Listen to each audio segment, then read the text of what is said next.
my top 10 cheapest countries to retire in 2025 with visa options for American, and this whole thing is based on the Global Retirement Index ranking. So let's jump right into it. I'm Evan A, and I'm retired early in Da Nang, Vietnam. And what are you waiting for? So if you ever feel like your country is gaslighting you, your rent's up, your retirement accounts down, the Roth, the 401k, the RRSP, whatever, and your doctor's office is basically just like a vending machine. Well, what if I told you there are entire countries where rent is still $500 a month, healthcare is $50 a checkup, and the locals are actually nice, welcoming, friendly? Let's count down my top 10 cheapest countries to retire in 2025 based on the data that just released from the Global Retirement Index with real cost of living numbers, visa options for Americans, and a little firsthand, possibly irreverent commentary from yours truly, Evan A, retired early at 40 in Da Nang, Vietnam. And number 10, without further ado, because some of you complained and griped that my last video took too long to get to the point. Oh, I'm doing it again. 10. Thailand. Cost of living, sub 1,500, still totally possible. Even in expat hubs like Chiang Mai, rent 400 to 700 a month gets you a sweet pad in one of those expat destinations. The healthcare is amazing. There's private hospitals at public clinic prices. Banking is fairly easy, though there have been some complaints with the right visa particularly, but ATMs are going to be your best friend at first before the digital banking gets figured out for you. The vibe, there's beaches, temples, nightlife, monks. There's some version of Thailand for pretty much everyone out there. And the visa option, there's a retirement visa for 50 plus if you have 800,000 baht, which is about 22K USD, or a monthly income of a few $1,000s. So in my opinion, Thailand is still like the Muay Thai kickboxing champ of the expat and Southeast Asia world. Chiang Mai is a beautiful, sleepy, and senescent clubhouse for the early retired crowd. And Bangkok has enough energy to fuel your second life or drain your first bank account. It's cheap on a global scale, crazy spicy, and famously welcoming. And if you behave yourself, Thailand will treat you like royalty. Be warned though, if you're a bad boy, because Thailand claps back with the best of them, and it is the wrong place to get yourself into trouble while living abroad. Number 9, Italy, the football boot of Europe. Cost of living, I'd say 1,500 to 2,200 a month, depending on the city and region. There's quite a lot of variation here. Rent in small towns, still very affordable. Major cities, probably forget it if you're on a budget. You're not gonna be Rome, definitely Milan, no chance. Healthcare, excellent public healthcare, free or very low cost. Banking is functional but frustrating. Get used to it for in-person waits, lineups, etc. A lot of the stamp books. The vibe, I mean, come on, pasta, pizza, passionate people, and more Catholic churches than supermarkets. There's one in every plaza. The visa options, okay, so the elective residency visa allows retirees with sufficient income, i.e. about 35K a year, to live in Italy long term, so that is a very possible option. In my own opinion, Italy is a dream, or at least a sort of Hemingway-esque Hollywood dream for retirement abroad, but you better bring some patience and practice your Italiano. The beauty is unmatched, the food is sacred, and even a walk to buy bread feels like a scene from a Fellini film. You got the 8mm thing happening, but bureaucracy is a full-time job. You're gonna have to take language lessons for sure, and if you wanna get past the superficial experiences of pizza and pasta to that essential amor fati, also, if you expect peace and quiet, stick to the villages, and Venice or Rome are definitely out because they are jam-packed with sardine tins of tourists. Number 8, Greece.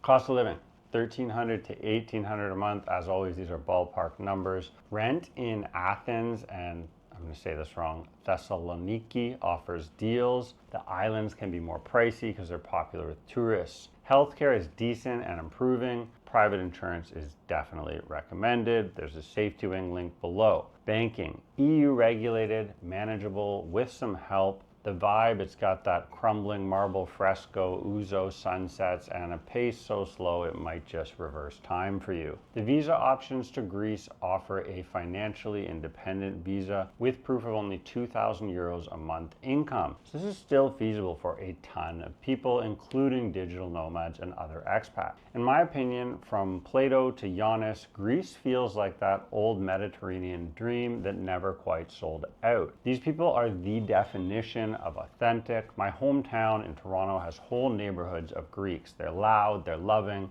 they're equal parts vivacious and loquacious. The sunsets are spiritual, the history is epic, and the tomatoes taste like candy. Everyone smokes, sings, and drinks like it's 1985. So if you can handle a little chaos, it's paradise for poets and pensioners alike.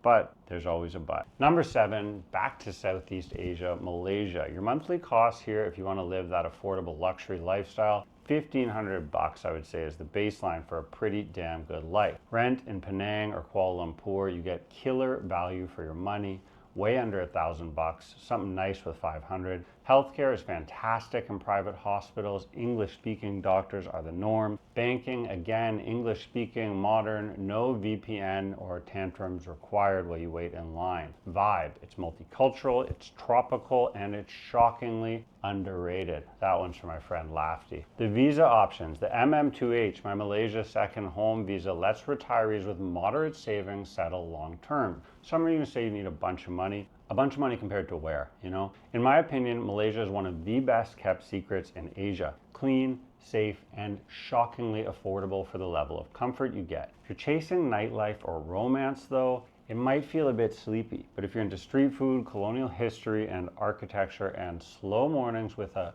coffee on the sidewalk cafe in Penang, that island will steal your heart. Pound for pound, Georgetown might be the greatest food city on earth, or at bare minimum in my top 5. And you won't need a second mortgage to eat like an old Raj. Whether you want dim sum or roti, Malaysia provides a melting pot of delicious option. That brings us to number 6. Note, I still haven't gone to Vietnam yet. Spain, Canary Islands, monthly costs a bit higher. 2,000 to 2,500 USD for sunshine and a little piece of sanity. The rent's going to be over $1,000 here, probably 1,100-ish for the Canaries beachfront if you're lucky, or you're going to be a few blocks off. The healthcare is ranked number 9th globally, so you just don't have to worry about that. Ole, as they say, vamonos. The banking, EU ease, plus you'll finally get to use your Revolut card for something. Mine's been collecting dust while I use Wise in Asia. The vibe, tapas, high-speed trains, and more festivals than weekdays. Visa options, the non-lucrative visa lets you retire in Spain with about $2,500 a month in income. It's a great option for nomads, expats, or retirees. In my opinion, Spain might be the most beautiful country in Europe.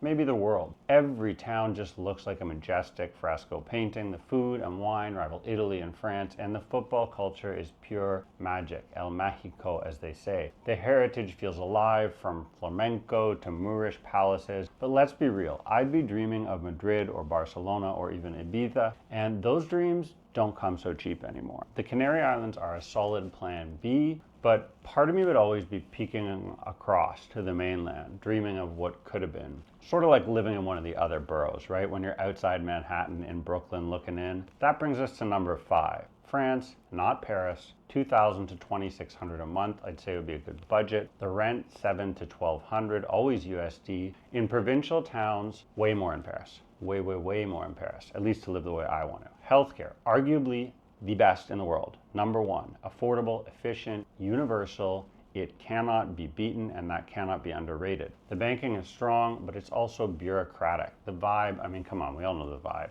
Wine, baguettes, cheese, bicycle races, a permanent state of philosophical disagreement, debate, essayists. They invented the word. Visa options. There's a long stay available for retirees who can prove financial independence. Within France is about 1,500 euros minimum. I don't know what that is in USD. In my opinion, France is where your retirement becomes a romance novel or a wine-drunk cheese coma if you're not counting the calories. Wake up, buy a croissant, argue about politics in a cafe, read a little Julia Child, visit Roman ruins before lunch, then it's time for an aperitif, or if you ask me, sure, it's not the cheapest on the list, but if you're looking for meaning, not just savings, c'est magnifique, right? À la recherche de temps pour soi. That's supposed to be a pun, on Proust. Maybe I should fail on that one. Number 4, Mexico. Monthly costs $1,000 to $1,800 a month. I always get the number you need to get into the country wrong, so I'm going to stick to my script. Rent is $400 to $900 a month in most cities. I think you're easily under $1,000. You can also buy there. Healthcare. Private clinics are excellent and very affordable. There's a huge booming medical tourism industry. Banking, easy to set up, but cash is still king. It's not like Asia where you can QR code and tap everything with your phone. The vibe, tacos, sunshine, tequila, a country that somehow feels both chaotic and comforting, but also loud and raucous. The visa options, temporary resident visa for retirees. God, I know I always get this wrong. Is it $4,000 a month? Something like that. Hit me in the comments. Or I think about 40,000 savings in the bank. In my opinion, Mexico is the closest escape hatch from the US and one of the easiest. You'll get better weather, better tacos, and a lot more life for your money. There's a big difference between a beach town like Sayulita and a border town. Mexico is the first place I washed up in when I got out of Dodge way back when, and I can think of no better final resting place than Zihuatanejo. If you get the joke, Morgan Freeman. Number 3, Costa Rica, the beautiful coast. The rent, $610 in San Jose, $1 million for a villa by the beach, up to infinity. Low day-to-day cost of living though if you avoid the Whole Foods expat type neighborhoods. Healthcare, surprisingly excellent. Latin America's best public and private combo, I would say, for healthcare. There's a lot of options here, a lot of retirees. Banking, it's fine, just don't expect your Chase mobile app vibes to work. Volcanoes, sloths, beaches, no army, pura vida, green, everywhere you look. Beaches, visa options, these are good. The Pensionado visa welcomes retirees with just $1,000 USD a month in guaranteed income. That is hard to beat. I've looked, trust me. In my opinion, Costa Rica is about as beautiful it gets, lush, wild, and full of old Canadian guys like me and my uncle named Ron, who you'll invite for imperial beers at 11 a.m. The weather's a dream, and it's close enough to fly home for Christmas, but I'd be surprised if I could swing actual beachfront living on my budget. The kind of villa I dream about would literally cost millions of dollars. So basically you're paying a little extra for branding, but hey, safety and sanity and the pura vida does come with a price tag these days. That's also why it's probably not. Number 2, again, these are based on the index. Portugal, monthly cost of living, $1,180 a month-ish, $1,200-ish. Rent, 40% lower than the average US city. You can still live like a king, as they say for the algorithm outside of the city, being Lisbon. Healthcare is excellent. There's a public system, cheap private plans available. Banking, SEPA, WISE, and even N26. No complaints. You're going to get sorted there legally and safely. The vibe, Atlantic sunsets, old world chime, and wine that costs less than grape juice. The visa options, the D7 is still the golden goose. Just prove passive income of about $1,000 a month. I think it's 890 euros. In my opinion, Portugal is still the retirement cheat code. You're just not the first to cheat. It's peaceful, affordable, safe, and full of sun-faded buildings that make your morning coffee feel like a cinematic moment.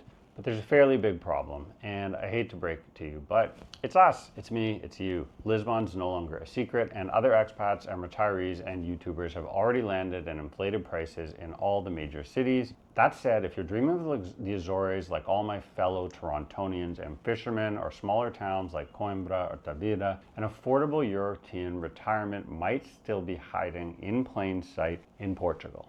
I got ripped in my last video for not doing a number 1 and doing a surprise ending, but this one has a 1, and it's Panama. Monthly budget, $1,500 to $2,000 will meet most of your needs in Panama. There's legit private hospitals and discount deals for pensioners. The banking is, well, famous. International friendly and USD based banking. They're great at cleaning money there. The perfect soft landing if you're fed up with the West but not quite ready for culture shock. I mean, it's gonna have everything you're expecting. Visa options, yes. Still the Pensionado visa, arguably the easiest, most beneficial retirement visa for Americans in the entire world. Remember, this is based on the Global Retirement Index rankings. So, in my opinion, is Panama number 1?